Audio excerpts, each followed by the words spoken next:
ఆ! రామచంద్ర ఒకసారి కింద పడుకుని దొర్లితే భలే ఉంటది ఈరోజు. అమ్మమ్మమ్మమ్మమ్మమ్మ! కొంచెం మంచి చల్లగా ఉందిరా నాని. అంటే రాంటున్నావు ఈ మధ్యన ఒళ్ళు ఎలా ఉంది? చూడు ఎలా ఉందో కనబడట్లేదా? ఈ మధ్యన నువ్వు నా మీద సెటైర్లు బాగా వేస్తున్నావు కానీ నోరు ముయ్యి ఇంకా. నాకు మూసుకోవటం రాదురా, నువ్వు వచ్చి మొయ్యి. నీ నోట్లో నోరెట్టడం నాది బుద్ధి తక్కువ.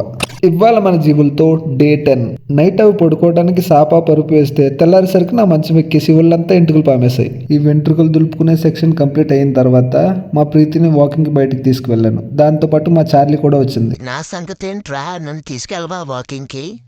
నేను వాకింగ్కి తప్పడం అంటే ఏదో సర్కస్ చేసినట్టు ఉంటుంది. అంటే ఏంటి, ఇప్పుడు నన్ను బయటికి తీసుకెళ్ళవా? తీసుకెళ్తా, నాకు వెయిట్ చేయి. వెయిట్ చేయడం నా వల్ల కాదు కానీ పోయి నీ పని చూసుకోపో. నేను వీటిని వాకింగ్ తీసుకెళ్తాను అనటం పొరపాటు. ఇవే నన్ను వాకింగ్ తీసుకెళ్తాయి. అలా ఎలా తెలిసిపోతారా నాని నీకు? వాటికి వాకింగ్ సెక్షన్ కంప్లీట్ అయిపోయిన తర్వాత నా దగ్గర ఉన్న షిడ్జు పప్పీస్కి కొంచెం పెడిగ్రీ పెట్టి నేను వర్క్కి స్టార్ట్ అయిపోయా.